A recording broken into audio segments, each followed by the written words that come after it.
దేశంలో ధాన్యం దిగుబడిని 30% పెంచాలన్న లక్ష్యంతో కేంద్ర ప్రభుత్వం జన్యుపరంగా మార్పులు చేసిన 2 వరి రకాలను అభివృద్ధి చేస్తోంది. కేంద్ర వ్యవసాయ, రైతు సంక్షేమ శాఖ మంత్రి శివరాజ్ సింగ్ చౌహాన్ ఈ విషయాన్ని ప్రకటించారు. దేశంలో జన్యు మార్పిడికి సంబంధించిన సాంకేతిక పరిజ్ఞానాన్ని వినియోగించడంపై వివాదం కొనసాగుతోంది. పైగా దానిపై న్యాయస్థానాలలో కేసులు కూడా నడుస్తున్నాయి. అయినప్పటికీ కేంద్రం ఆ దిశగా అడుగులు వేయాలని నిర్ణయించడం గమనార్హం.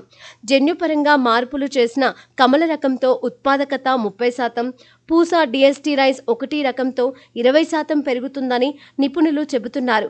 ఇవి కరువు పరిస్థితులను తట్టుకుంటాయని, ముందుగానే కోతకు వస్తాయని, మీథేన్ను తక్కువ ఉత్పత్తి చేస్తాయని, నత్రజని అవసరం కూడా తక్కువేనని వారు అంటున్నారు.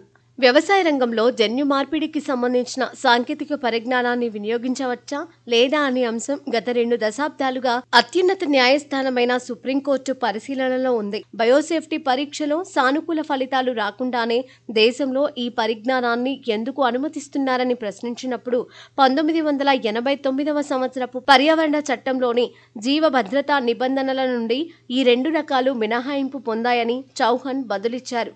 ఉత్పాదకతను పెంచి ఆశించిన ఫలితాలు సాధించడానికి స్థానిక పంట రకాల నుండి సజీవంగా ఉన్న జీవులను ఉపయోగించడమే జన్యు సాంకేతిక పరిజ్ఞానం.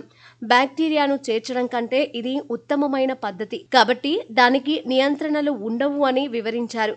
ఈ కొత్త రకాలు రైతులను చేరుకోవడానికి 4-5 సంవత్సరాల కంటే ఎక్కువ సమయమే పడుతుంది. మేము ఇప్పుడు జాతిని అభివృద్ధి చేశాం.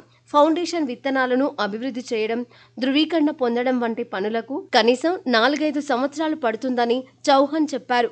ఈ రకాలు రైతులకు చేరిన తర్వాత వరి విస్తీర్ణాన్ని క్రమేపీ 5 మిలియన్ హెక్టార్లు తగ్గించి ఉత్పత్తిని 10 మిలియన్ టన్నులు పెంచుతామని తెలిపారు.